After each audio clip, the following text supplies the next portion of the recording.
परम शांति बापूजी आपका स्वागत है। आज हम ये जानना चाहते हैं कि विष्णु और महाविष्णु के अंदर भेद क्या है। देखो, तो विष्णु जो होता है वो एक ब्रह्मांड को पालन करता है। विष्णु का काम है पालना। ठीक है। ब्रह्मा द्वारा सृजन, विष्णु द्वारा पालना और शंकर द्वारा विनाश। ठीक है। इस शास्त्रों में सबका ड्यूटी है। ब्रह्मा विष्णु शंकर त्रिदेव कहते हैं ना। हाँ जी। 3 देवताओं की ड्यूटी है पूरे ब्रह्मांड को कैसे चलाना। ठीक है। सर्जन, पालना और विनाश, तीनों काम है। ठीक है। तो उसमें विष्णु का काम है पालना, तो वो एक ब्रह्मांड का वो पालन करता है विष्णु का। ठीक है। और जो महाविष्णु है वो अनंत कोटि ब्रह्मांडों का पालना करता है। ठीक है। तो महाविष्णु कहाँ रहता है? विष्णु तो हमारे ब्रह्मापुरी से ऊपर विष्णुपुरी में रहता है। ठीक है। जिसको वैकुंठ कहते हैं। ठीक है। जो वैष्णव है ना, पक्के वैष्णव, वो वैकुंठ में जाने के लिए कहते हैं ना कि वैकुंठ। तो तीसरे स्वर्ग से भी बहुत ऊपर है वैकुंठ। ठीक है। स्वर्गलोक से भी बहुत ऊपर। स्वर्गलोक तो तीसरा लोक है। स्वर्गलोक से ऊपर तो नीचे मनुष्य गिर जाते हैं, मगर वैकुंठ में जाने के बाद काफी वहां टाइम रहते हैं जब तक ब्रह्मांड का विनाश नहीं होता, पूरा ब्रह्मांड का प्रलय नहीं होता, महाकल्प प्रलय नहीं होता, तब तक वैकुंठ रहता है। और महाविष्णु है वो अनंत कोटि ब्रह्मांडों की पालना करते हैं। समझ में आए?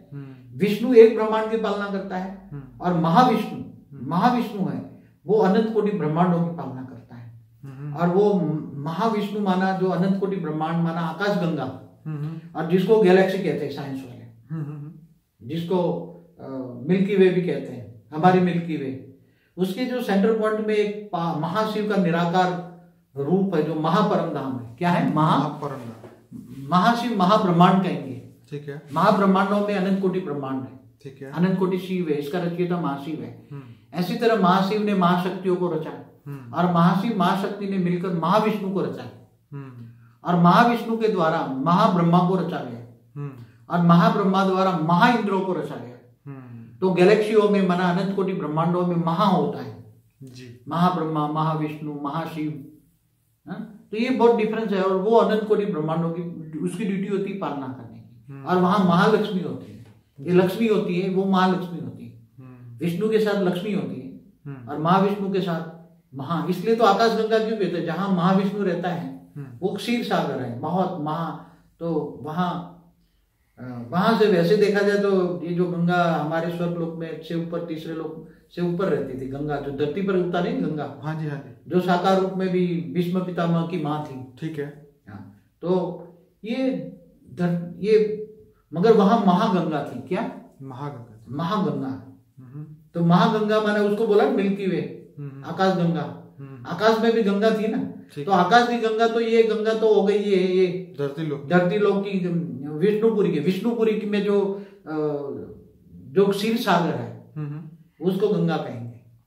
अच्छा, समझ में? उसको गंगा। और महागंगा, तो वो महाविष्णु जहाँ रहता है वहां महागंगा होती है। यहाँ तो ये कहा जाता है कि शंकर जी ने अपनी जटाओं से गंगा को धरती पे उतारा। वो उसका उतारा, वो उसके 100 पुत्रों का उद्धार करने के लिए उसने आग में जला दिया ना, और उसी में सब कहानी है, सब जब हिस्ट्री है सब ये।